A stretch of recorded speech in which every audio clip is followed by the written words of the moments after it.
নমস্কার সকলকে সকলকে শুভ সকাল। সকলে কেমন আছো? আশা করি ভালো আছো, আর আমিও আছি মোটামুটি ভালো।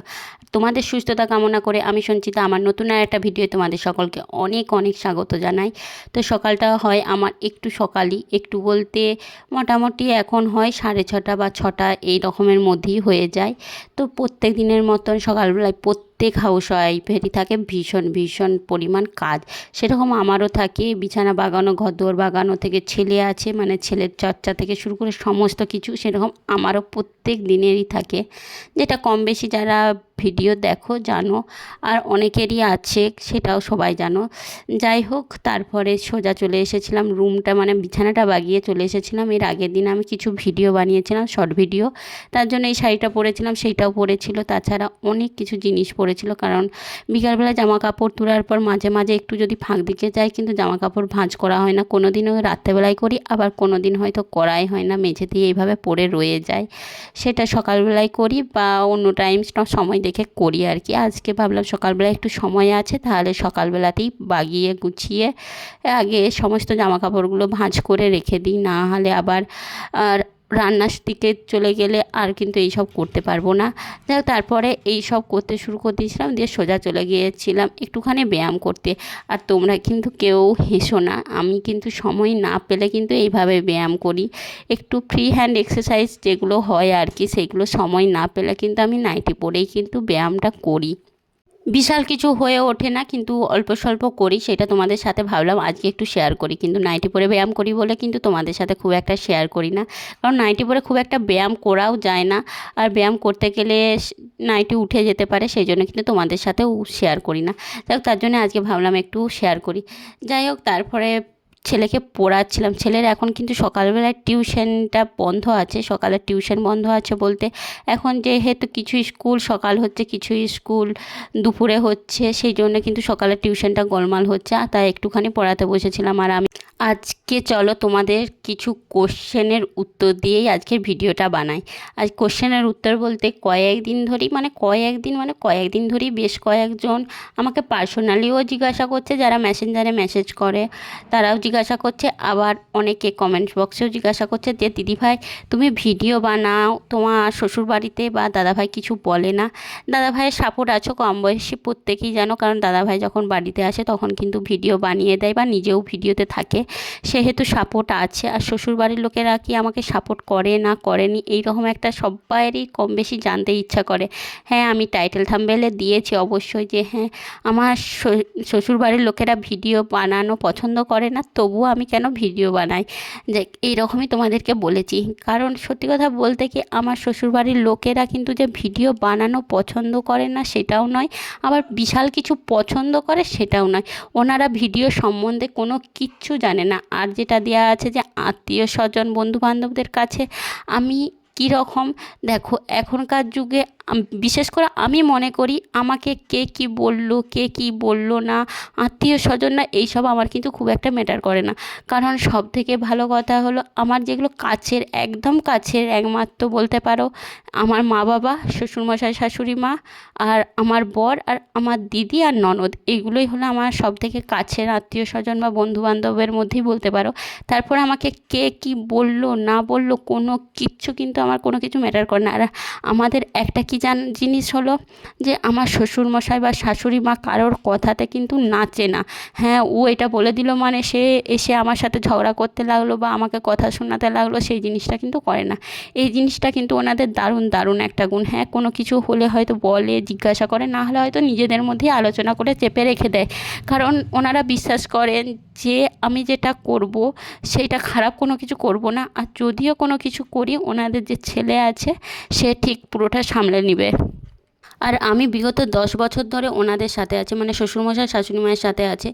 তাহলে ওনারা আশা করি এতদিনে আমাকে কিছুটা হলেও চিনেছে, পুরোটা না চিনলেও কিছুটা হলেও চিনেছে। কারণ আজ পর্যন্ত ওনারা আমার মধ্যে এমন কোনো খারাপ গুণ দেখেনি যেটা ওনাদের মান সম্মানে যেতে পারে, বা এমনি ওনাদের বন্ধুবান্ধব বা আত্মীয় স্বজন ওনাদের আর কি যে খারাপ হতে পারে, এইরকম কোনো গুণ দেখেনি। আর ওনারা এই জিনিসটা সবসময় বুঝেন যে হ্যাঁ, আমার ছেলে বউ হলো আমাদের কাছে সবই, কারণ এখন আমাদের ক্ষমতা আছে 5 বছর বাদে কিন্তু কিন্তু নাও থাকতে পারে, কিন্তু সেই শেষমেশ কিন্তু ছেলে বউই কিন্তু আমাদেরকে করবে। এই জিনিসটা ওনারা বুঝেন, মানে ওনারা ঠিকঠাক মানে জিনিসটা বোঝেন যে সমাজের কথায় বা লোকের কথাতে নিচে উঠবো বা কোনো কিছু বুঝবো না, এই জিনিসটা নয়। প্রকৃতপক্ষে যেটা বলা হয় আর কি, আসল শিক্ষায় শিক্ষিত।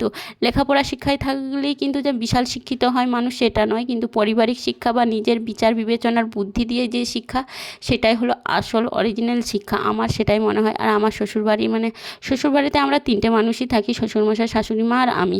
আর ছেলে তো কিছু জানেই না যাকে বলে, আর হাজব্যান্ড তো চাকরির জন্য বাইরে থাকে, কম বেশি প্রত্যেকেই জানো। সেখানে আমি বিগত আজ 10 বছর ধরে যে বাপের বাড়িতেও যে বিশাল কিছু গিয়ে থাকি সেটাও নয়, ওনাদের সাথেই আমি সময় কাটাই, ওনাদের সাথেই থাকি। রাগ হলে, ঝগড়া হলে, চেঁচামেচি হলে সবই করি না সেটাও বলবো না, কারণ কোনো বউ বা শাশুড়ির সম্পর্ক বিশাল কিছু ভালোও হয় না, হ্যাঁ, আর বিশাল কিছু খারাপও হয় না, যে সবারই ঘরে খুঁটিনাটি কিছু না কিছু লেগেই থাকে। সেই রকম আমাদের বাড়িতেও লেগে থাকে। তো ওনারা আর কি ওনাদের মতন চুপ হয়ে যান, আর আমিও কিন্তু আমার মতো চুপ হয়ে যাই।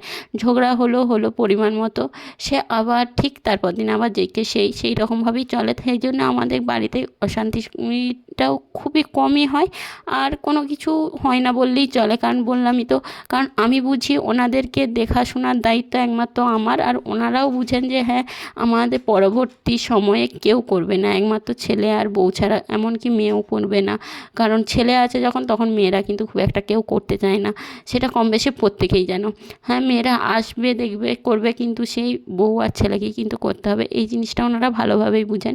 আর আমার শ্বশুরমশাই সব দিকেই কিন্তু সমানভাবে হিসাব রেখে কাজ করেন, কারণ উনি মনে করেন যে উনি যে কষ্ট করে যেটা করছেন সেটা তার ছেলের জন্য, আবার তার ছেলেও মনে করে যে হ্যাঁ, আমার বাবা যেটা করছে আমার জন্য, বা আমিও যেটা করছি আমার পরিবারের জন্য, বাস এইভাবেই আমাদের চলে। তার জন্য কিন্তু ভিডিও বানাই বা কোনো কিছু করি, তাতে কিন্তু কোনো কিছু সমস্যা নেই ওনাদের। হ্যাঁ, ওনারা সবসময় আমাকে এই কথাটা বলে যে সবসময় নিজে দেখে শুনে কাজ করবে, কারণ এমন কোনো কিছু করো না যেটা হয়তো খারাপ হতে পারে। হ্যাঁ, আমিও সেটাই ভাবি, কারণ ওনাদের সম্মানের থেকে আমার মাথায় সবসময় থাকে আমার নিজের সম্মান আর আমার বাবা মায়ের সম্মান। তো ভিডিও বানাচ্ছি বলে এই নয় যে আমি খারাপ হয়ে গেলাম, আর যে কোনো কিছু খারাপ বলে দিলাম বা কারোর সাথে কোনো কিছু করে নিলাম, তার জন্য ওনারা এই মান সম্মানটা আমাকে বজায় রাখতে বলে। আর আমিও কিন্তু সমস্ত কিছু দিক ভেবে চিন্তে বুঝে শুনেই কিন্তু আমিও কাজ করি, তার জন্য কন্যাদেরও কোনো প্রবলেম হয় না আর আমারও কোনো প্রবলেম হয় না। আর একটা জিনিস সব সময়, যে হ্যাঁ, ওনারাও যে সব সময় সঠিক কাজ করেন সেটাও নয়, আর আমিও যে সব সময় সঠিক কাজ করি সেটাও নয়, কিন্তু কাজটা কতটা ঠিক আর কতটা ভুল এই জিনিসটা কিন্তু দুজনেরাই খেয়াল রাখি, দুজনে বলতে আমিও খেয়াল রাখি আর ওনারাও খেয়াল রাখেন। যাই হোক, এই ছিল আমার পরিবারের ভিডিও বানানো নিয়ে সমস্যার কথা। আমার পরিবারের কেউই যে হ্যাঁ, আমি ভিডিও বানাই বলে যে কেউ খারাপ বলে বা কেউ খারাপ চায় সে কিন্তু নয়, সেটা কোনো দিনও হবেও না আশা করি। কারণ সত্যি কথা বলতে কি, আমার শাশুড়ি মা, শ্বশুরমশাই এই জিনিসটা ভালোভাবেই বুঝেন যে তাদের বৌমা যেটা করবে সেটা খারাপ কোনো কিছুই করবে না। তা আমার উপর বিশ্বাসটা আছে, আর আমারও ওনাদের উপর খুবই বিশ্বাস আছে, তার জন্যে আজ বিগত 10 বছর ওনাদের সাথেই আমি সময় কাটাচ্ছি বা ওনাদের সাথে থাকছি। হ্যাঁ, তবে রাগ, অভিমান, ঝগড়া কম বেশি প্রত্যেকেরই হয়ে থাকে, সেরকম আমাদেরও হয়ে থাকে। যাই হোক, তোমাদের সাথে গল্প করতে করতে বা আমার ভিডিও বানানো নিয়ে সমস্ত কিছু বকতে কিন্তু আমার মোটামুটি কাজ কমপ্লিট। আর বাড়ির কাজ আমি বেশিই করি, বাড়ির কাজ আর কি, আর বাইরের কাজগুলো কিন্তু মাই বেশি সামলায়। তো ওই যে সুযোগ হলে তিনি বলে দেন যে আমি রান্না করছি, আবার আমিও বলে দিই যে না, আপনি এই কাজটা করে গেছেন, আমি করে নিচ্ছি। এইভাবে মিলেমিশে থাকি বলেই খুব একটা সমস্যা নেই। আর এই যে বাইরে তোমাদের দেখালাম যে কী পরিমাণে রোদ, এই অবস্থাতে আমি এরপরে যাব ছেলেকে স্কুল থেকে আনতে। এইখানেও একটা মানে আমার কম্প্রোমাইজ আছে, সেখান থেকে ওনারাও বুঝে যে হ্যাঁ, সত্যি কতটা পরিশ্রম করি বা কতটা খাটি, সেখানে এইটাও একটা জিনিস বলতে পারো। তার জন্য আমি একটু সানস্ক্রিন মেখে নিচ্ছি ছেলেকে আনতে যাব বলে স্কুল থেকে, কারণ বাইরে এত পরিমাণ রোদ ধারণার বাইরে, তার জন্য সানস্ক্রিন না লাগালে কিন্তু পুরো চোখ মুখের একদম অবস্থা 12টা বেজে যায়। আর এই যে সারা দিন সমস্ত কিছু কাজের পরেই কিন্তু আমি ভিডিওটা বানাই বা ভিডিওটা করি, এডিট করি, পোস্ট করি, সেহেতু কোনো কিছু আমার সমস্যা থাকারও কথা নয়। যাই হোক, কোনো কিছু ভুল থাকলে, ভুল বলে থাকলে কিন্তু সরি চেয়ে নিচ্ছি। আর তারপরে ছেলেকে আনতে চলে গেছিলাম একদম। আর এসে কিন্তু অনেকক্ষণ ভিডিও বানাচ্ছিলাম না, একটু শুয়ে পড়েছিলাম দুপুরবেলাতে, কারণ অনেক দিন দুপুরবেলায় ঘুমানো হয়নি, এত ঘুম পাচ্ছিল ধারণার বাইরে, তার জন্য একটু শুয়ে পড়েছিলাম। আর বিকালবেলায় যে ছেলে পড়তে বসেছে বলে যে টিউশন টিচার এসছে, ইংলিশের টিচার এসছে, ওর জন্য স্যারের জন্য চা বানাচ্ছিলাম। আর আমার এখনও পর্যন্ত ঘুম একদম ছাড়ছিল না, তার জন্য ভাবলাম স্যারকেও একটু চা বানিয়ে দিই আর আমিও একটু চা খাই, তার জন্যই চা বানাচ্ছিলাম। যাই হোক, আজকের ভিডিওটা এই পর্যন্ত, বিশেষ কিছু বড় করব না। আমার সমস্যা বা আমার বাড়ির লোকের কি সমস্যা বা আত্মীয় স্বজন কী মনে করে না করে সব কিছুটাই তোমাদের সাথে যতটা পারলাম শেয়ার করলাম, আবার পরে শেয়ার করব। যাই হোক, সকলকে টাটা, ভালো থেকো, সুস্থ থেকো।